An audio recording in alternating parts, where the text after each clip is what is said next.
Southern smoke. Southern, yeah. The city fight. Different shit, different time. South Being that we catch. smoke some.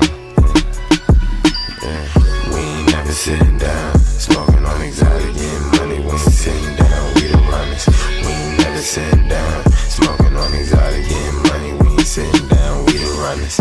We ain't never sitting down. Smoking on exotic, getting money. We ain't sitting down. We the runners. We ain't never sitting down. Smoking on exotic, getting money. We ain't sitting down. It's your boy Big NPH. I missed my shoe. Only got 10 minutes to talk to y'all about this. So, y'all know I used to live in Memphis, Tennessee.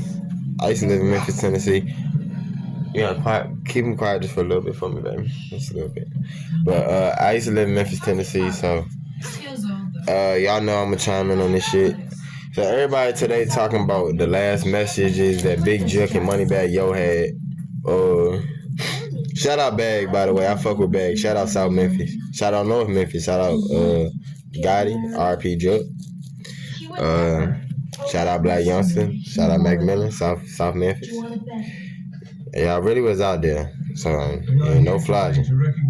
Hey, but they saying these last messages that Big Juck sent kind of show that I guess he trying to say he ain't trust his family. He sent Moneybag Yo a message pretty much saying like, don't put your all into nobody. Just put your all into yourself and God. Don't put your all even in your family. He said, put your all into yourself and put your all into God. But you know what? I feel like this, man. I feel like y'all gotta understand. Juck had a weird relationship with Gotti. I'm gonna tell you why. Dolph really exposed how weird their relationship was when he dropped "Play with Your Bitch." See, when Dolph dropped "Play with Your Bitch," he talked about how he used to front Big Juck work when his brother wasn't fucking with him, just so he keep food on the table, keep the lights on, live. And y'all know I'm a little ghetto. Y'all make sure y'all like, comment, subscribe. I know I got the hair dye in. I'm talking to y'all. Y'all know I don't give a fuck. I'm ghetto. I'm ghetto, excuse me. Can't help it. Now listen though. I feel like Gotti and Jick had a weird relationship where it's like Gotti probably feel like I'm that nigga. I got the bag, and my little brother he might be trying to leech or trying to ride my wave, so I ain't finna get this nigga no work. So then Dolph started giving him the work, keeping him afloat, keeping him on the streets. Years later, it backfired when they all start beefing. This is how I feel too, though. I feel like this. I feel like Juck probably feel like Gotti let him down, where Gotti would let him starve. But I'm gonna say this too. Gotti probably felt like Juck let him down once that "Play with Your Bitch" came out, and it came to the surface that he was going to Dolph to get work. That make you look bad because you supposed to be that nigga in your city. Dolph was just coming up. You supposed to be the man. Like, you supposed to be that nigga. So it wasn't supposed to be no story about your brother out here starving, trying to get work from niggas and shit.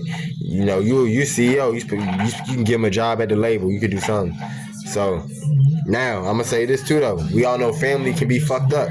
We all know family can take advantage. We all know that family can use the fact that they're family to take advantage of you and the position that you're in because they feel like they're entitled to shit because they're your family. Y'all let me know if I'm lying. So we don't know all the ins and outs about Big Juck and Yo Gotti's relationship. We don't know all the ins and outs. We just know what Dolph put to the surface, and we know what this message that just got exposed between him and Bag. Now I'm gonna say one thing about Bag. Bag is very smart. If y'all notice, when Black Youngster got killed, Bag ain't say shit. When this happened, Bag ain't say shit. Anything that happens, Bag been quiet as fuck. Bag is very smart. I'm gonna tell you why. Bag paying attention to Thugger. He paying attention to YFN. You really don't want to chime into shit that That gotta do with niggas dying. And the reason why is because that's when they try to start playing around saying you got something to do with it, you a sacrifice, you set up. Bag don't want none of that on the name. That's why Bag ain't gonna see Bag talking about RP joking. Bag focus on his music career and then that restaurant he got in Memphis where he's selling them expensive ass steaks. Bag worry about the bag. You know what I'm saying? So he not finna get into this shit. You ain't gonna see Black Youngster say too much because Black Youngster already got a lot going on and niggas already think he got something to do with Dolph. So Black Youngster ain't gonna say too much about Jug. These guys gonna be quiet. That's the smartest thing to do. Be quiet. Don't even do no RIP post. You know, it's crazy because I'm not calling Bag dumb, but I feel like if Bag was very smart, or if he had foresight, you know how they say hindsight is 20/20, but I think if Bag knew that Juke was finna die, he would have deleted that whole thread. You heard me? From his phone, even though they still probably would have got off Juke phone. Now, this is the most interesting part. You know, I ain't gonna rag on this topic too long because I feel like all the bloggers are going overboard on this topic. But I'm gonna say this. The most interesting thing about all this shit is over the next few weeks, we gotta see what unfolds in that phone. What is in that phone? Because it could be shit in that phone that could take down that whole empire. You hear me? Do I want that to be the case? No, I don't. Like I said, I lived in Memphis. Even though a lot of people in Memphis talk bad about Gotti and say he don't come back to the city, he don't do nothing for the city, all that. One thing I used to say to the folks in Memphis, I used to say, well, y'all used to rob him and try to shoot him, and y'all used to treat him like shit when he was at the bottom. So now that he that nigga, why do y'all expect? And this is a problem with the rap game and the community. This is why artists get killed, get backdoored and shit, because y'all will see niggas at the bottom. At the very bottom, and won't pay him no mind. But as soon as a nigga pop off, everybody got their hand out. Let me say that again. Y'all will see a nigga at the bottom and don't pay him no mind. He'll tell you what he got going on and everything. Yeah, I'm rapping, I'm woo-woo, I'm singing, I'm producing, I'm woo-woo. He'll tell you. Y'all don't give a fuck at the bottom. All y'all don't give a fuck. Family included, y'all don't give a fuck. But when a nigga pop off, everybody, where mine? What you mean where yours? So it's like from a perspective of y'all appreciate what Dolph was doing, and I think y'all expected Gotti to do what Dolph did. You know, I understand the anger of the Memphis people with Gotti with that, but y'all gotta remember too, y'all used to shoot at this man, rob this man. Y'all used to treat Gotti like shit before Gotti popped off. So you don't think he forgot that shit? You don't think he remember that shit? At the end of the day, this is the way I feel, man. I feel like that phone, man, that phone gonna have a lot of shit in it. And I feel like that message that he sent the Bag show right there that maybe him and his brother wasn't all good, but they was at a point where they can at least be cordial for the cameras. We don't know. Like I said, we don't know Gotti and Juke's relationship. A lot of people trying to say the Gotti mama might have something to do with it because she ran out the car. I doubt that. I don't think Gotti mama had shit to do with Juke. At the end of the day, like I said, that first video, PRE just up the scope. Simple as that. You know what I'm saying? Y'all can look at messages with him and Bag. Y'all can do all this shit. Y'all can woo-woo. But it's comments is PRE up the score. They still bad about Dolph. They up the scope. They killed her. You know what I'm saying? Yo, it's just senseless because at the end of the day, I don't mean to be on no wishful thinking shit. But let's say this. Let's say hypothetically none of this ever happened. Let's say Gotti never started dissing Dolph on them tapes and all that. Let's say them niggas could have had a partnership. Imagine how many people would still be alive. You hear what I'm saying? So this shit ugly, man. But you know, at the end of the